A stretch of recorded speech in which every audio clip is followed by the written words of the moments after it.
ક્યારેક છે ને વડીલોના મોઢે એવું સાંભળવા મળે કે આજની આ નવી પેઢી તો આમ છે ને તેમ છે ને અમે હતા એટલે આમ હતું ને તેમ હતું. પણ મારું જે ઓબ્ઝર્વેશન છે, પ્રજાપતિ સમાજની વાત કરું તો લગભગ એવા કોઈ ગોળ મંડળ બાકી નથી કે ત્યાં મારે જવાનું ના થયું હોય. સમૂહ લગ્ન નિમિત્તે કે બાળકોના કાર્યક્રમના લીધે કે લીડરશિપની ટ્રેનિંગ હોય બધા કારોબારી સભ્યોની, એમાં જવાનું થયું. તો એમાં હું સતત એક વાત કરું કે આજના યુવાનોનું જે મારું ઓબ્ઝર્વેશન છે ને એ પ્રમાણે જો એકતાની વાત કરીએ ને તો હવે ધીમે ધીમે એકતામાં આપણને એવું લાગતું હોય બાહ્ય રીતે કે એવું નથી, પણ હું તો ધીમે ધીમે એવું જોઈ રહ્યો છું કે નવી જનરેશનમાં ધીમે ધીમે એકતા વધી રહી છે ઘટવાની જગ્યાએ. બરાબર, હવે જે નવી જનરેશનમાં એકતા વધી રહી છે એને ખાલી આપણે ધક્કો મારવાની જરૂરત છે. આ જનરેશનમાં લેટ ઇટ ગો વાળી ભાવના ધીમે ધીમે વધી રહી છે, એટલે એ બહુ સારી બાબત છે અને આપણે આગળ વધી રહ્યા છીએ. પણ આપણે જે વાત કરી રહ્યા હતા કૌટુંબિક એકતામાં સૌથી જો મહત્વની વાત હોય તો એ સમજણની છે. તો સમજણ મારે તમને અલગ રીતે જો બહેનો પરમિશન આપતા હોય અને મારી વાત સાંભળવી હોય, બહુ સરસ વાત છે. જો આટલી જ વાત જીવનમાં કશું જ નહીં પણ જો આટલું ફોલો કરીએ ને તો આપણો બેડો પાર થઈ જાય. અને અંદર અંદર તમે હારી કંઈક વાત કરતા હો તો માઇકમાં કહેજો, એટલે અમને એક તો શું થાય, બહેનો અંદર અંદર વાત કરે ને મને એટલી ઈર્ષા થાય મહારાજ. કાર્યક્રમમાં હું જોઉં બહેનો અંદર અંદર વાત કરે મને એટલી ઈર્ષા થાય કારું આ વાત મેં હોભળી હોત તો કેવી મજા આવે. ખરેખર મને તમે અંદર વાત કરો ને બહુ ઈર્ષા થાય કે હું રહી ગયો એ વાત હોભળવાની મારાથી ચૂકાઈ જાય હે ને. તો જે સમજણ છે ને એની બહુ સરસ વાત કહું તમને, મજા આવશે, હસવાનું આવશે. એકવાર ઈરોણીમાં એક ભાઈ હતા અને એમનો ધંધો હતો અમદાવાદ, અને ધંધો કરવા જાય એટલે સવારથી 8 વાગે ઈશ્વરભાઈ નીકળી જાય એટલે રાતે 8-9 વાગે આવે. એટલે એમના ઘરવાળા છોકરો બધો કંટાળી ગયો હતો અને એવો કંટાળ્યો હતો કે તમે તો આખો છોકરો કહે પપ્પા આખો દાડો ધંધો ધંધો ધંધો તમારે તો અમારે પડી જ નહીં. અને ઇવન ઘરવાળી કહે કે તમારે તો આ ધંધા જોડે લગ્ન કરાય, તમારે તો લગ્ન ના કરાય. એટલે આવું બધું કીધું ને એટલે પેલા ભાઈને એમ થયું કે આરી વાત તો સાચી છે. એટલે એમને કીધું ચલો હેડો ધંધા ઉપર ગયા. બધા માણસોને કહી દીધું કે હું 10 દિવસ હવે ધંધા ઉપર નહીં આવું. બરાબર, અંગત માણસોને હોપી દીધું 10 દિવસ સુધી તમારો ધંધો ચલાવવાનો. અને ઘેર ફોન કરીને કહી દીધું કે મેં આપણે હવે પ્રવાસ જઈએ છીએ, દક્ષિણ ભારતમાં 10 દિવસ પ્રવાસ જઈએ છીએ અને બધું ત્યાં મેં હોપી દીધું. એટલે ઘરના તો બધા ખુશ થઈ ગયા કે 10 દિવસ હવે પ્રવાસમાં જવાનું. અને આપણે અહીંથી ગયેલા એટલે મૂળ તો આપણે ખેડૂત માણસ, ધંધો ચલાવીએ પણ એટલા બધા કે આપણે કરોડપતિ તો હોઈએ નહીં. એટલે નક્કી કર્યું અને 10 દિવસ માટે પ્રવાસ ગયા. અને એ ભાઈ, એમનો વહુ અને 2 છોકરા એમના, 4 જણા ઉપડ્યા અને બરાબર ફરીને બરાબર આવ્યા. એમાં ફરતા ફરતા એક જગ્યાએ એક ગાડી જોઈ અને એ રિમોટ વાળી ગાડી હતી કે આમ બટન દબાવવાનું ગાડી જાય, રિવર્સે થાય, ઊંચી થાય ને એટલી બધી ઉછળણ લાઈટો થાય. એટલે છોકરાઓએ જીત લીધી કે પપ્પા ગાડી લેવી. એટલે ભાવ પૂછ્યો એટલે કે 5000 રૂપિયા. એટલે પેલા ભાઈ કહે કે તારા બાપાએ તો 50 રૂપિયાની ગાડી કોઈ દાડો ફેરવી નથી. 5000ની ગાડી હોય પણ છોકરોએ જીદ કરી અને એમના ઓવે કીધું કે હવે છોકરાઓ માટે તો આપણે આ બધું કરીએ છીએ એટલે કંઈ વાંધો નહીં. એટલે એમણે થોડું, કેમ કે એમનું બજેટ 2000 હતું, 5000 વાળી ગાડી હતી, એટલે બરાબર સાહસ કરીને 5000 વાળી ગાડી લઈ આપી અને બરાબર ફરીને ઘેર આવ્યા. હવે 10 દિવસથી ધંધો બંધ હતો અને ફરીને બરાબર ઘેર આવ્યા. એટલે એમનો જીવ તો હતો કે ત્યો, એટલે જેવી રાતે ઘેર આવ્યા હવારમાં કમ્પ્લેટ ગાડી ચાલુ કરી અને જવા માટે નીકળતા હતા. એટલે પેલો નેનો છોકરો હતો ને એ બરાબર રોવા માંડ્યો કે પપ્પા મારે તમારી જોડે જ આપવું છે. એટલે પેલા પપ્પા કે આના ટાબરિયાને ચો લઈ જોયું. ત્યો એક તો 10 દાડા હતો નહીં, એટલે આખો દાડો એવું કોમ ભેગું થયું છે કે આજે તો હું નવરો જ નહીં પડું. એટલે પેલાને બરાબર કે શું કરવું, એટલે એમને વિચાર આવ્યો કે પેલી 5000 વાળી જે કાર લીધી છે ને એ કબાટ ઉપર પડી હતી એટલે એ ના દીધી. એટલે પેલો કમ્પ્લેટ હસીન રમવા માંડ્યો. હવે એને બાપા જોડે જવું નતું, પણ આપણે બધા મોટો નહીં છે કે નેનો છોકરોને કોઈ ખબર નહીં પડતી, પણ નેનો છે ને કમ્પ્લીટ ખબર પડે કે મારા બાપાની પીંચો ચોટેલી છે. એને ખબર હતી કે મારે ગાડી રમવી છે પણ 5000ની છે. બાપાએ કન્ડિશન કરી હતી કે હું જ્યારે જોડે બેઠો હોય ને ત્યારે જ આપણે રમવાની, જેમ કે મોંઘી ગાડી છે એટલે હાલતા નતા. એટલે એને ખબર પડી કે બાપા જોડે જવાની જો જીદ કરો હોય ને તો પેલી ગાડી મળશે. એટલે છોકરો છે ને આપણા કરતાં એડવાન્સ હોય એટલે એવી જરૂર નહીં કે તને હું ખબર પડે. અને જે મા બાપ એમ બોલે ને એ છોકરો મને કહેવા આવજો, એ મા બાપને તો આપણે પોલીસ કેસ કરી દઈશું તને કોઈ ખબર ના પડે. જે મા બાપ એના છોકરાને એમ કહે કે તને કોઈ ખબર ના પડે એ મા બાપને ખરેખર જેલમાં નાખી દેવા જોઈએ. તો આ છોકરો રમવા માંડ્યો, પેલા એના બાપા તો ગયા અને જઈ અને શૈલેષભાઈ એટલું બધું કોમ હતું કે આખો દાડો બિઝી અને બપોર ટિફિન લઈને બેઠા, એમાંય પાછો એક ઓર્ડર વાળાનો ફોન આવ્યો એટલે પાછા ઓન કરવા બેઠા, જેમ કે બધા ડિલિવરી કરવાની હતી એટલે ટિફિન ખાધું ના ખાધું પાછા કોમે પરવાઈ છે. અને જેવા 7-8 વાગે ઘેર આવ્યા અને ગાડી પાર્ક કરીને ઘરમાં એન્ટર થયા ને એટલે પેલા નેનાએ પેલી ગાડીના એક સ્પેર પાર્ટ અલગ કરીને મૂકી દીધા હતા. હવે તમે વિચાર કરો, 5000 ની ગાડીના આખા સ્પેર પાર્ટ અલગ છે. થયું શું હશે? શું થયું હશે? હા, એટલે પેલા જોઈને પેલા બાપાને એવો ગુસ્સો આવ્યો, પેલો ડાયલોગ યાદ આવ્યો કે તારા બાપા આખો દાડો મજૂરી કરે છે ને ત્યારે 2000 રૂપિયા કમાય છે, 5000 રૂપિયા કમાય છે, ત્યાં પથ્થર ઠોકી નાખી ગાડીની, એમ કરીને ધબાધબી. એટલે ધબાધબી બોલીને પેલો છોકરાએ સીધું રોવાનું ચાલુ કર્યું.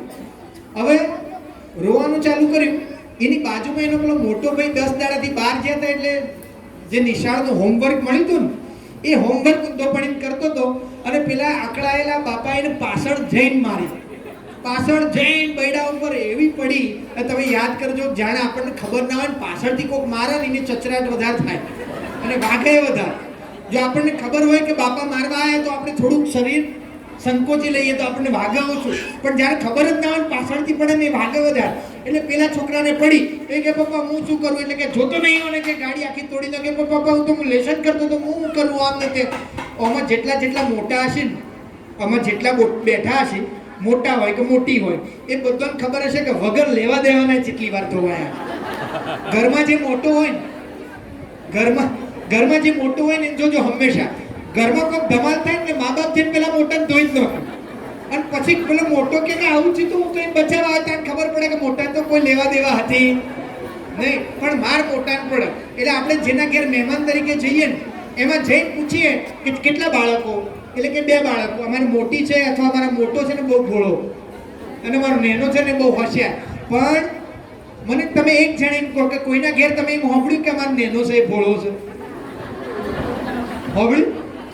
છોકરો નેનો હોય ને એ દરેક ઘરમાં મોટો ભોળો હોય અને નેનો. એનું કારણ જ એ હોય કે પેલો તો વગર લેવા દેવાનો કેટલી વાર ધોવાયો હોય, એટલે ચેતતો જ રહે બાપા આપણે કોઈ કરવું નહીં, આપણો વોક ના હોય તો એ માર પડે, જો વોક આવી જાય તો વધારે ધોવાઈ જઈએ. એટલે એમાં મોટો હતો એ રોવા માંડ્યો અને બહેનો રોવાનો અવાજ ચાલુ થયો. એટલે ઘરમાં પેલો રસોડામાં રોટલી બનાવતો તો એમને ખબર પડી કે આ હિટલર આવ્યો લાગે. એટલે નવરાત્રીનું પહેલું નોરતામાં પેલો ગરબો આવે, ખબર છે કે માડી તારા આવવાના એંધાણ થયા, એમ રસોડામાં ખબર પડી કે અમારા ઘરવાળાને આવવાના એંધાણ થયા. કંટાળેલો માણસ આવ્યો છે, સવારે કમ્પ્લેટ શું હોય? દેવ હોય, અને કંટાળી ના હોય એટલે દેવમાંથી દાનવમાં ટ્રાન્સફર થઈ જાય. એટલે હોજી બહુ સંભાળવું, જે તમારી વાતો હોય ને હવાર કરી દેવી, હોજી ખાતા કરીને તો સમજો મર્યા. તો જેવો પેલા બેન બહાર આવ્યો કે હું થયું એટલે કે જો એને હું કર્યું, આ 5000 રૂપિયા આખા ઓમ કરી નાખ્યા તો ઓમ કરી નાખ્યા ને એ બધું બોલે કે આવું થયું. એટલે પેલા બેને પાછ ધીમે રહીને કીધું હેડો કોઈ વાંધો નહીં, એમના માટે તો હતું.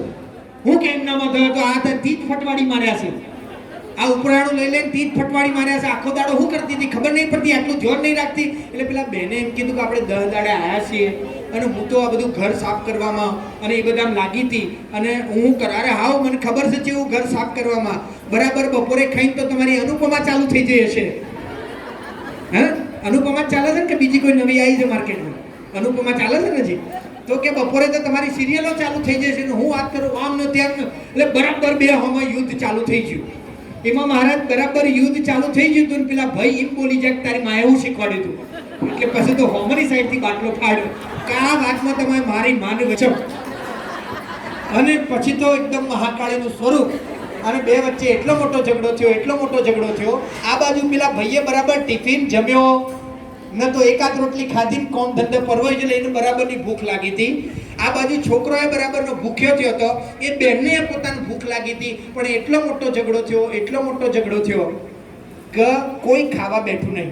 એટલે પેલી માં હતી એટલે માનું કાળજું, એટલે પેલા નાના છોકરાને કીધું ચલ બેટા તું જમી લે. હવે જે બરાબરનો ધોવાયો હોય, જેની બરાબર સર્વિસ થઈ હોય ને ખાવાનું ભાવે ના ભાવે, એટલે એને ના પાડે મન નહીં ખાવ. હવે તો જે વગર લેવા દેવાનો ધોવાયો હોય એ બે ખાવા, એટલે એ ના બેઠો. હવે 2 છોકરા ના ખાય એટલે એની માં બે, એટલે એની માએ બેઠી નહીં. હવે ભાઈનો વારો, એ જો પશુઓની માંથી ડાયરેક્ટ માનવીઓની માં આવ્યો હોત કદાચ ખાઈ લે, પણ જો થોડી ઘણી લાગણી બચી હોય તો બાપાને એ ખાવાનું ભાવે નહીં. એટલે હવે ઘરમાં સમજો તમે કે ચારે જણ બરાબરનો ભૂખ્યો થયો છે, જમવાનું તૈયાર છે, અને છતાંય કોઈ ખાવા બેઠતું નથી. જીવન એક સંઘર્ષ, સંઘર્ષ અને સંઘર્ષ, આ આખી સ્થિતિ ઊભી થઈ છે. હવે આ જ ઘટનાને હું તમને જરાક રિવાઇન્ડ કરીને અલગથી કહું. આ ઘટના જે બની એ ઘટનામાં સેમ કે આ માણસ હતા, ધંધાદારી માણસ હતો, ઘરવાળાએ બરાબર ટોર્ચરિંગ કર્યું એટલે 10 દાડા ફરવા માટે ટિકિટ બુક કરાવી દીધી. ફરવા ગયા, ફરતા ફરતા 5000 રૂપિયાવાળી ગાડી લઈ દીધી અને ગાડી લઈને આવ્યા. પાછા ધંધા નીકળવા ગયા 11મા દિવસે એટલે છોકરું રડવા માંડ્યું, ગાડી આપી અને પાછા ગયા. સાંજે આયા એટલે એને છોકરાએ પાછું બધું અસ્તવ્યસ્ત કરી નાખ્યું હતું. પણ હું તમને એક વાત કહું, આ જે ભાઈ હતો ને એનામાં આ મહારાજે, ગામના વડીલે બધાએ ભેગા થઈ અને એમના બ્રેનમાં જેમ મોબાઈલમાં સોફ્ટવેર ઇન્સ્ટોલ કરીએ ને એમ એમના બ્રેનમાં સમજદારી ઇન્સ્ટોલ કરી. એ ભાઈએ જાતે થોડા પુસ્તકો વાંચ્યા, સારા ટ્રેનિંગ પ્રોગ્રામમાં બેઠા, વડીલોની વાતો સાંભળી, થોડા ધર્મશાસ્ત્રો વાંચ્યા કે કેવી રીતે બાળકનો ઉછેર કરી શકાય. એટલે એનામાં સમજદારી હતી. હવે મારો તમને એક પ્રશ્ન છે કે એક બાળક, નેનું બાળક રમકડું તોડે કેમ? તમને પ્રશ્ન છે મારો, એક નાનું બાળક રમકડું કેમ તોડે? ઘનશ્યામભાઈ એક વાત કરી, બીજે કોઈ કઈ કહેવી છે? રમકડું તોડે કેમ? એને મજા આવે કે મારા મા બાપને બરાબર ગુસ્સે કરું એટલે હું રમકડું તોડું? મારા બાપાના 5000 રૂપિયા બરબાદ કરી નાખવા માટે મારે તોડવું છે, એવું હોય મનમાં? બરાબર. ઘનશ્યામભાઈ કીધું કે એનામાં જિજ્ઞાસા વૃત્તિ હોય, એને નવું જાણવું હોય ને એટલે નાનું બાળક છે ને, નાના બાળકમાં જિજ્ઞાસા ઠાસીને ભરી હોય. અરે નાના બાળકમાં નહીં, આપણામાં ઠાસીને ભરી હોય. કોક ખાલી આપણે બહાર જઈને આયા હોય અને કોક એમ કહી દે કે આજ તો બાજુના મહેલામાં ઝઘડો થયો તો, પછી ખાવાનું એ ના ભાવે, હનો થયો તો, કોણ ઝઘડ્યા થાય, મારામારી થઈ હતી કે નહીં, કેટલું બોલ્યા હતા અને વધારે કોણ ગુસ્સો કરતો હતો, આ બધું જોડીએ નહીં ત્યાં સુધી ખાવાનું એ ના ભાવે. એ માનવ સહજ જિજ્ઞાસા વૃત્તિનો ભાગ છે અને હોવું જોઈએ. આપણને જાણવાની જિજ્ઞાસા અંદરથી હોય. એવી રીતે બાળકમાં વધારે હોય. એટલે એના બાપા સમજદાર હતા. એટલે એના બાપાને ગુસ્સો તો આવ્યો પણ એમણે એને માર્યો નહીં. હું આજે આપણો છેલ્લો પ્રોગ્રામ પૂરા છેલ્લી 5 મિનિટમાં બધાને એક પ્રતિજ્ઞા લેવડાવવાનો છું, ત્યારે સરસ વાત કરું, મારવાની વાત. એટલે એમણે એને ગુસ્સો તો આવ્યો પણ બેટાને શાંતિથી પૂછ્યું કે બેટા આ શું કર્યું? તો કે પપ્પા હું છે ને એમ વિચારતો હતો કે આગળ તો પેલી દોરીવાળી ગાડી હતી અને આ વખત બટન દબાવું ને જે સ્પીડમાં ગાડી જતી હતી એટલે મને એમ થયું કે આ ગાડીમાં જોરદાર જાદુ હશે. એટલે મેં ઉપરનો ભાગ ખોલ્યો. પછી એટલે કે વાયરનો ગુચેડો હતો. પછી હું કર્યું તો કે આ ટાયરમાં લાઈટ થતી હતી ને એટલે મને એમ કે આ ટાયરમાં જાદુ હશે. એટલે પછી ટાયર ખોલ્યો 4. તો કે એમાં કે પપ્પા કોઈ ના નીકળ્યું. તો પછી એટલે કે આ રિમોટમાં કોક હશે. એટલે કે રિમોટ ખોલ્યું તો કે એમાં હું મળ્યું તો કે એમાં પાછા વાયર જ છે, કશું મળ્યું નહીં. તો કે હવે આ ફિટ કોણ કરશે?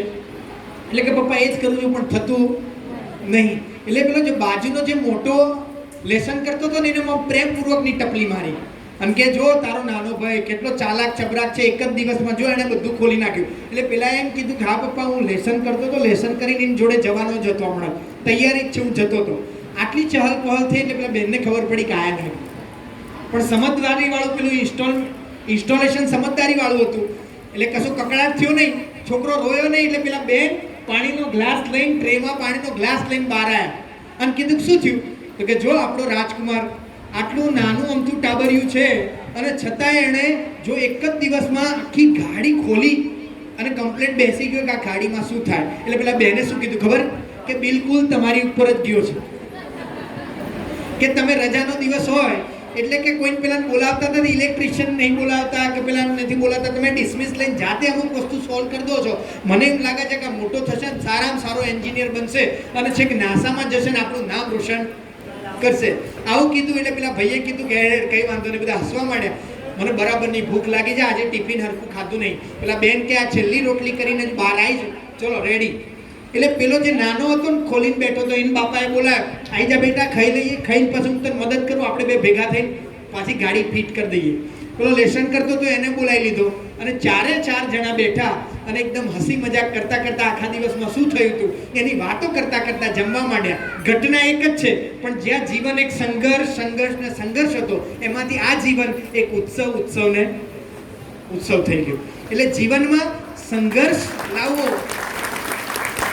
કે જીવનમાં ઉત્સવ લાવવો એ ખરેખર આપણા હાથની વાત છે. જુઓ, બહારની કોઈ ઘટના ઘટે ને, ઘટના ઘટે એમાં આપણે કશું કરી શકતા નથી, પણ એ ઘટના ઘટ્યા પછી આપણે શું કરવું એ આપણા હાથમાં છે. કેવી રીતે કરવું એ આપણા હાથમાં છે. ઘનશ્યામભાઈ મને ગાળ બોલી ગયા, પછી મારા હાથમાં છે કે મારે buy one get one free, Ahmedabad વાળા હે ને કપડાના દુકાનમાં લખ્યું છે ને એક ઉપર એક ફ્રી, એટલે મનમાં તો એમ થઈ જાય કે ઘનશ્યામભાઈ એ ખાલી છે ને હોમવર્ક પહોંચાડો એવું થઈ જાય.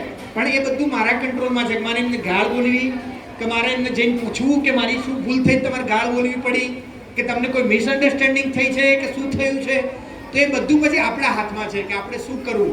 અને આપણે જે માણસ કોઈ પણ એક્ટ એટલે કોઈ પણ એક્શન, કોઈ પણ કાર્ય પરિણામનો વિચાર કર્યા વગર લે છે ને એ બધા માણસ નથી પણ જાનવર છે. કેમ કે આપણે બધા ક્યારેક કોઈ માણસ આડું અવળું કરીએ ને એટલે આપણે શું કહીએ છીએ કે આને જાનવર જેવું કર્યું. તો એની વાત જ એ છે કે માણસ હોવું આપણા જોડે વરદાન છે કે આપણે કોઈ પણ કાર્ય કરીએ ને ત્યારે એકવાર પરિણામનો વિચાર કરી લેવો કે હું આ કરીશ તો એનું પરિણામ શું આવશે.